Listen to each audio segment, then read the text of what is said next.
Olá meu amigo, olá minha amiga, sejam todos bem-vindos ao programa Cenário Bíblico. Para quem não me conhece, eu sou o pastor Matusalém Especialista e hoje eu estarei falando sobre a cura da sogra de Pedro. Pessoal, a história da cura da sogra de Pedro está registrada nos 3 primeiros evangelhos da Bíblia Sagrada.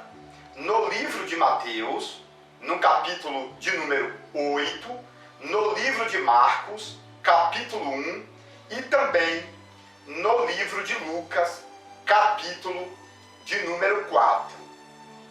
E observe que cada um dos evangelistas deixou detalhes importantíssimos sobre a sogra de Pedro. E aí, pessoal, vai existir centenas de perguntas sobre a sogra de Pedro. E as perguntas mais importantes são as seguintes: qual era o nome da sogra de Pedro? Qual era o nome do sogro de Pedro? Quantos anos a sogra de Pedro tinha quando foi curada? Estas são as perguntas principais. Porém, existem centenas de perguntas sobre a sogra de Pedro. Eu vou deixar bastante detalhes para você formalizar um sermão, uma mensagem, tá bom? E esses detalhes são de suma importância. Porém, pessoal, antes de você pregar esse conteúdo, é necessário você explicar para a plateia, para os ouvintes, que esses detalhes, em sua maioria, são detalhes históricos, tá bom? Baseados na cultura, baseados na questão dos livros mais antigos do mundo, para que a igreja tenha o entendimento do que você está falando.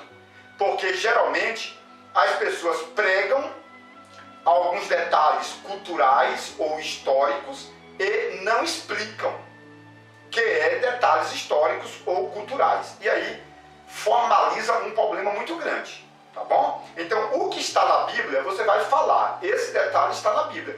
O que não está na Bíblia, você vai falar segundo a história, segundo a cultura, segundo a geografia, segundo alguns livros, segundo alguns escritores e assim por diante, tá bom? Pessoal, então vamos lá, vamos falar sobre a cura da sogra de Pedro. O primeiro detalhe é o seguinte: Pedro era casado, não é verdade? Porque Pedro tinha uma sogra.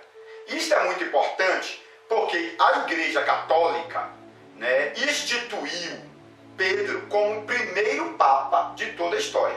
E todo mundo sabe que o Papa, ele não pode se casar.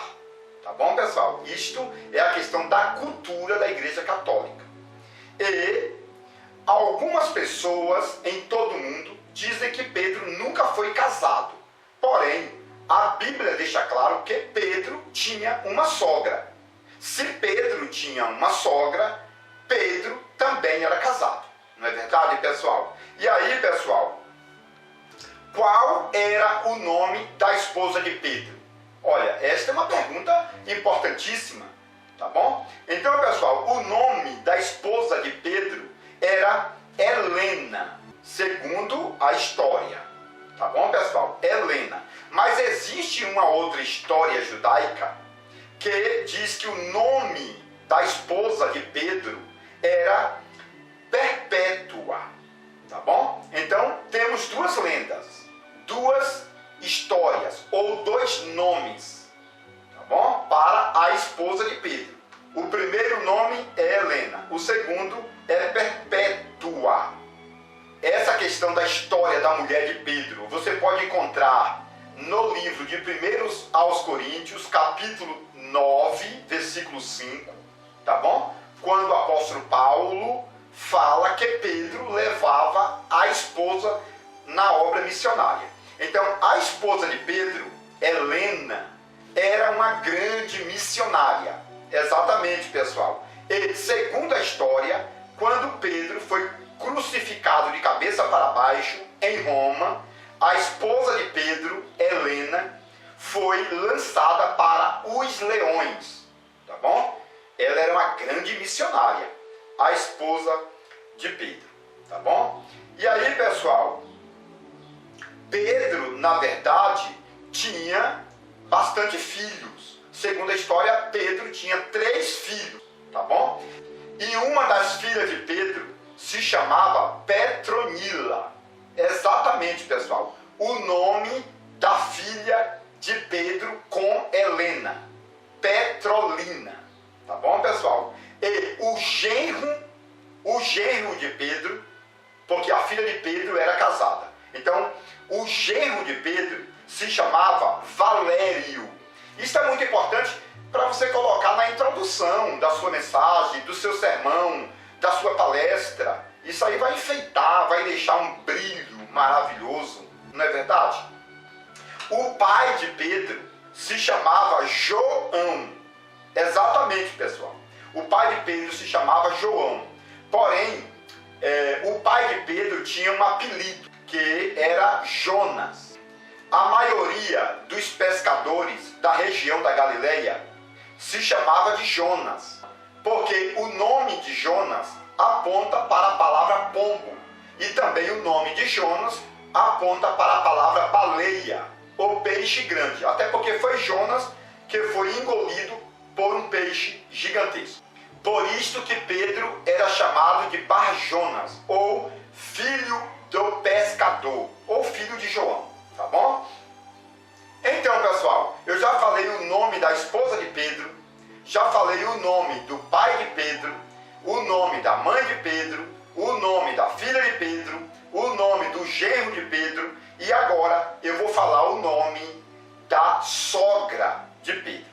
Pois é, pessoal, a sogra de Pedro se chamava de Amátia. Exatamente, Amátia, ou Amata, tá bom? Essas duas traduções, Amátia ou Amata. Este era o nome da sogra de Pedro. A história diz que quando Jesus curou a sogra de Pedro, ela estava com 50 anos de idade. E a esposa de Pedro estava com 30 anos de idade. Tá bom, pessoal? Isso é muito importante, porque a Bíblia Sagrada diz que Jesus estava em Cafarnaum. E a Bíblia diz que Jesus pregou para uma grande multidão e curou aproximadamente 69 pessoas. A sogra de Pedro recebeu a cura de número 70. Este detalhe está na história, não está na Bíblia Sagrada, porém serve para você ter uma base de conhecimento. Porém, eu acredito que você que está me assistindo tem o pleno conhecimento da palavra de Deus e sabe colocar a história ao lado da Bíblia Sagrada. Então, pessoal, a sogra de Pedro se chamava Amátia ou Amatia, tá bom? Ela estava doente. E qual era a doença da sogra de Pedro? Então, pessoal, qual era a doença? Esta é uma pergunta também que não quer calar, não é verdade? A doença da sogra de Pedro, segundo a história, era a malária. Exatamente, pessoal, a malária. E a malária, você sabe que é uma doença terrível, né, contagiante, que é transmitida através de um mosquito contaminado. E essa doença da malária, naquela época, matou muitas e muitas pessoas em todo o mundo do Oriente Médio. Tá bom, pessoal? Se você estudar história sobre a malária, você vai entender que a malária fez milhares de vítimas em todo o mundo. Porém, pessoal, existe uma outra corrente teológica, uma outra linha de interpretação. E essa linha de interpretação, baseada na história, diz que a sogra de Pedro trabalhava em uma peixaria, porque Pedro era pescador e Pedro era um grande empresário. Até porque Pedro tinha uma frota de barcos, Pedro tinha uma mansão na cidade de Cafarnaum e Pedro também tinha 12 peixarias. exatamente, 12 peixarias, e Pedro tinha bastante funcionários. E a sogra de Pedro, a Mátia, trabalhava em uma peixaria, tratando peixe, limpando peixe. E quando ela estava limpando o peixe, a faca cortou a mão dela, cortou parte da mão, e ela ficou com febre. Então, podemos observar que temos duas linhas de interpretação. Ou a doença era ocasionada pela malária, ou a doença, a febre no caso, era ocasionada pela inflamação, pelo corte que ela sofreu na mão esquerda. Tanto é que Jesus, quando chegou na casa, Jesus tocou na ferida. A nossa Bíblia vai dizer que Jesus tocou na mão da sogra de Pedro, de Amátia, não é verdade? Tocou na mão. Se você fizer uma pesquisa na história, a história vai dizer o seguinte: Jesus tocou na ferida que estava na mão. E aí, pessoal, vamos ficar com essas duas linhas de interpretações, não é verdade? Ou seja, essas duas correntes. E você pode ficar com uma das duas para você apresentar no teu sermão, tá bom? A Bíblia Sagrada diz que ela estava com a febre muito alta. E a febre, pessoal, apresenta vários sintomas. Exatamente. O primeiro detalhe que você tem que analisar é o seguinte: lá no livro de Levítico, capítulo 26, diz que quando uma pessoa estava em pecado, Deus mandava febre sobre ela, tá bom? Nós não podemos dizer que a sogra de Pedro, a Mátia, era uma pecadora, tá bom? Porém, a Bíblia diz em Levítico 26 que quando uma pessoa estava em pecado gravíssimo, Deus lançava febre sobre essa pessoa. Eu não posso dizer aqui que ela era uma pecadora, tá bom, pessoal? Mas os originais hebraicos também associam a febre com o pecado cometido. Por isso, esta é mais uma linha teológica. Ou a doença era por causa da malária, ou a doença era por causa do corte na mão esquerda, ou a doença era porque a sogra de Pedro era uma pecadora de grandes proporções, uma iníqua.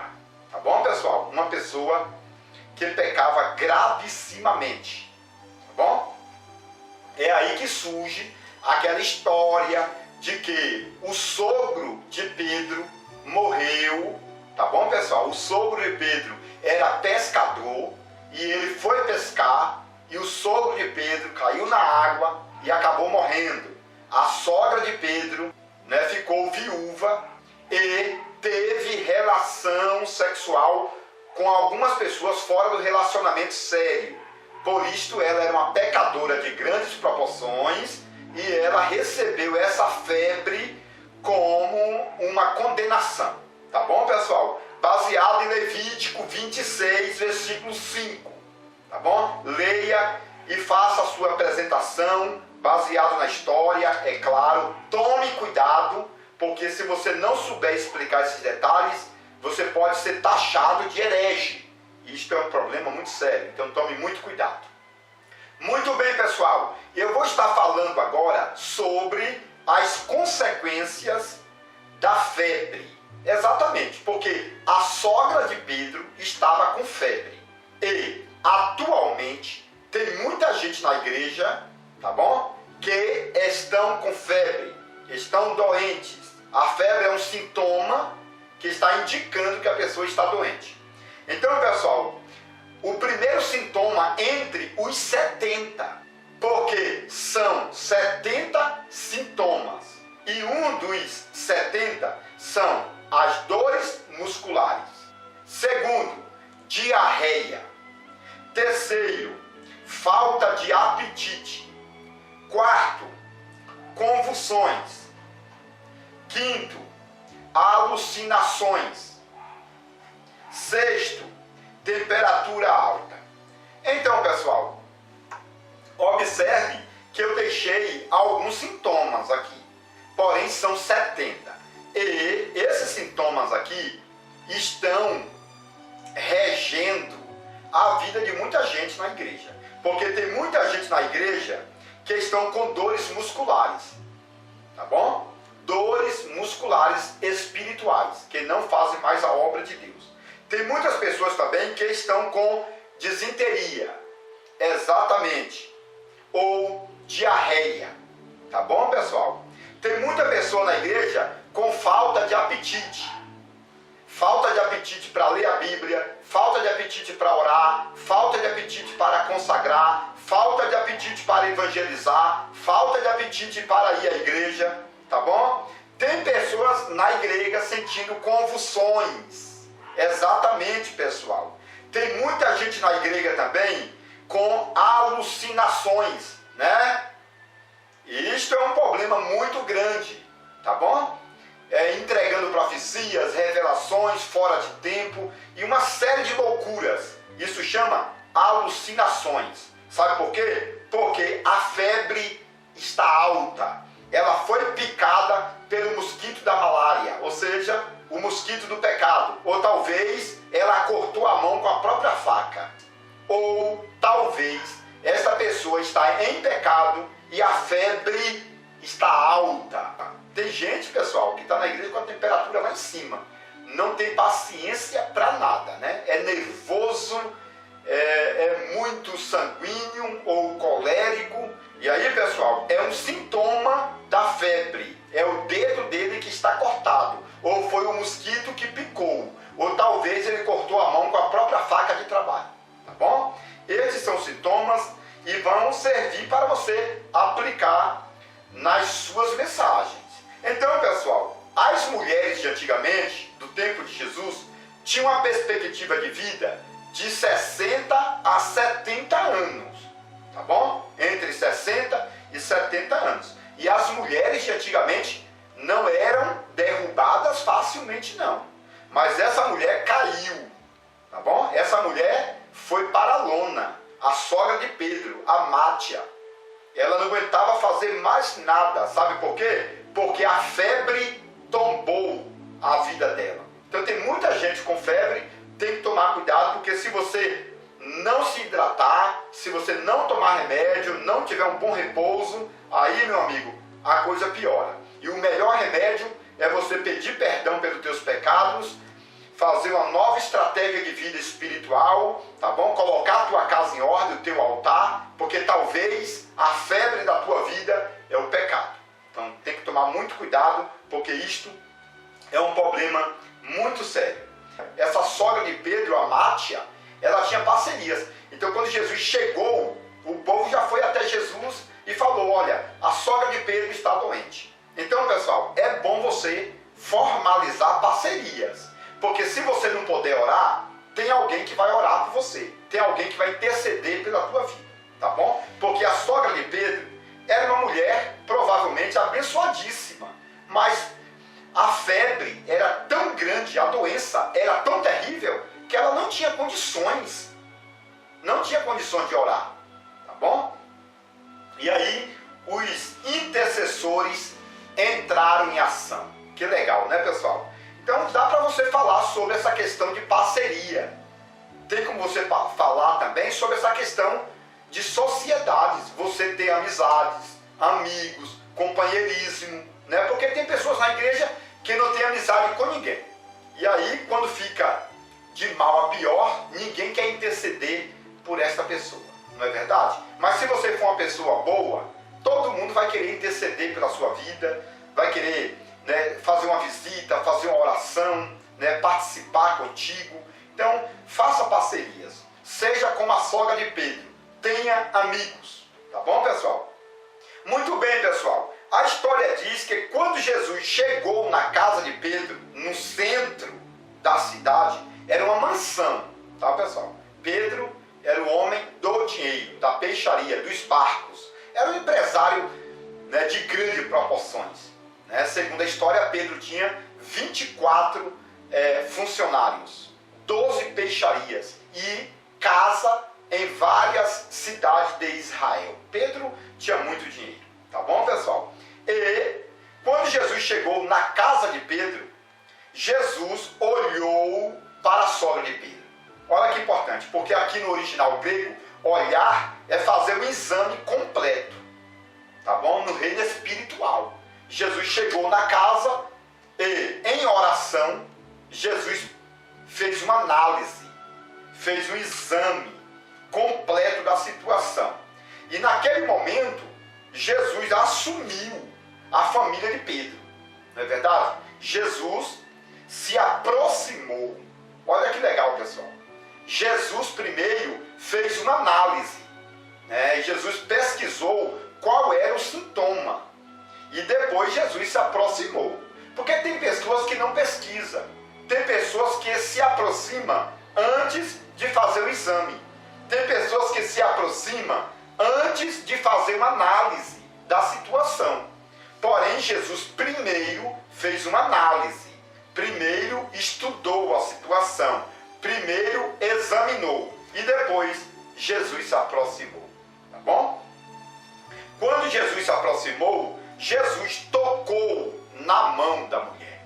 Olha que legal, pessoal. Jesus tocou na mão. E aí, pessoal, surge uma questão maravilhosa. Por que Jesus tocou na mão? Porque provavelmente a mão dela estava ferida. E a mão fala de trabalho, fala de obras, fala de dízimo, fala de oferta, fala de sacrifício. A mão fala de trabalho, tá bom? Então Jesus tocou na mão dela.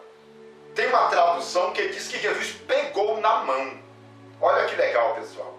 Porque se você é uma pessoa do bem, Jesus vai pegar na sua mão como tipo de saudação, tá bom? E é bom entendermos aqui que essa questão de mão fala de obras, fala de sacrifício, de dízimo, tá bom? E falando de dízimo, você tem que tomar muito cuidado, porque o teu dízimo é sagrado, é suor, é sangue.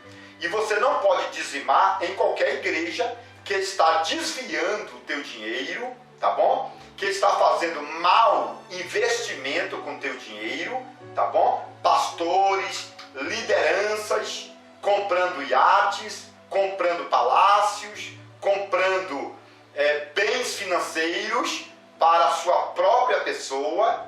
Pessoal, tem que tomar cuidado. Dízimo é sangue, é suor. Dízimo é para ganhar almas. Dízimo é para fazer missões. É por isso que no Antigo Testamento o dízimo, uma boa parte do dízimo era tirado para as viúvas, para os órfãos. Não é verdade? Hoje as igrejas não fazem mais esse trabalho, tá bom? O dízimo hoje é para enriquecimento de muitos pastores, lideranças, ministérios.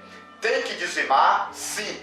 Tem que ofertar? Sim. Tem que sacrificar? Sim. Tem que fazer voto? Sim. Mas tudo com decência e ordem, tudo debaixo da bênção de Deus, porque o teu dinheiro, o teu dízimo, a tua oferta é sangue, é suor. Tá bom, pessoal? Tome muito cuidado. Então, pessoal, a Bíblia diz que Jesus analisou, Jesus se aproximou, Jesus tocou na mão e Jesus ajudou a levantar. Isso é importante porque Jesus ajudou a levantar. Jesus não levantou. Tá bom? Jesus não pegou ela no colo. Jesus não pegou ela da cama. Jesus ajudou. Porque tem gente fazendo Jesus de empregado. Ah, Senhor, faça isso pelo meu filho. Ah, Senhor, faça isso pela minha filha. Ah, Senhor, eu quero uma casa, eu quero um carro, etc, etc, etc. Pessoal, Jesus não é empregado de ninguém, tá bom? Jesus ajudou a levantar.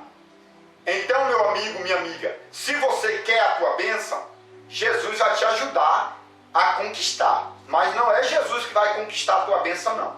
Jesus vai te ajudar, tá bom? Então vai ter com a formiga, vai trabalhar, tá bom? Vai colocar a tua casa em ordem espiritualmente, e aí Jesus vai te abençoar, vai abrir caminhos para você prosperar em todas as áreas, não somente na finança, tá bom? E a Bíblia diz que quando Jesus pegou na mão dela, a mulher se levantou. Nos originais gregos, diz que ela se ergueu. É muito mais forte, porque ela se levantou com corpo, alma e espírito. Ela foi curada fisicamente, ela foi curada na área sentimental, tá bom? E ela foi curada na área espiritual. Que legal, né, pessoal? A nossa Bíblia, por João Ferreira de Almeida, está dizendo que ela se levantou. Mas a Bíblia diz, em original, que ela se ergueu por completa. Corpo, alma e espírito. Aqui é uma restauração completa, tá bom? O corpo para trabalhar fisicamente. A alma, o emocional. E o espiritual, porque a Bíblia Sagrada diz que ela serviu a Cristo. Os originais diz que ela ministrou. Olha que legal, pessoal. Os originais diz que ela se levantou e ministrou. Ministrar significa que ela se tornou em uma diaconisa. E aqui eu achei interessante, porque nos originais gregos diz que quando ela se levantou, ela se ergueu. Nos originais está dizendo que ela se ergueu espiritualmente porque se prostrou para adorar. Olha que legal, pessoal. Então, quando a Bíblia diz que ela se ergueu espiritualmente, está dizendo que ela foi ao mais alto da adoração. Isso significa que ela simplesmente se levantou e depois se dobrou para adorar. Tá bom? Isto tudo nos originais gregos.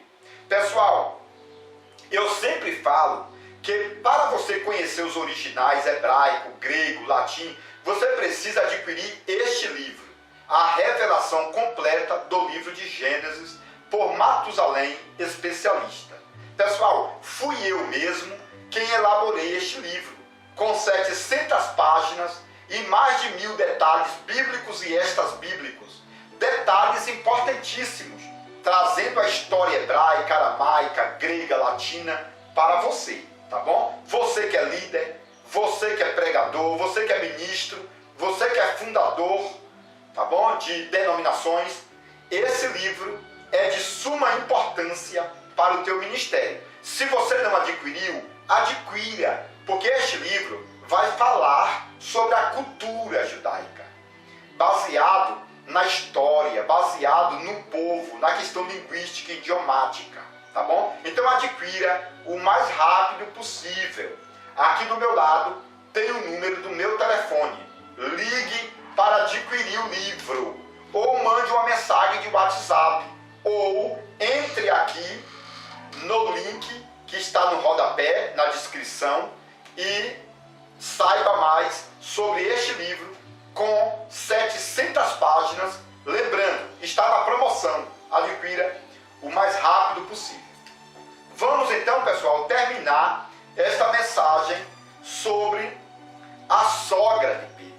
Porque a Bíblia diz que ela se levantou e ministrou, adorou, serviu, tá bom? E aquela que estava doente agora era uma diaconisa adoradora, tá bom, pessoal? Aí você vai formalizar o seu sermão, vai pregar em um dia de domingo, um dia de campanha, vai dar certo, tá bom? É uma mensagem poderosa e você vai se dar bem.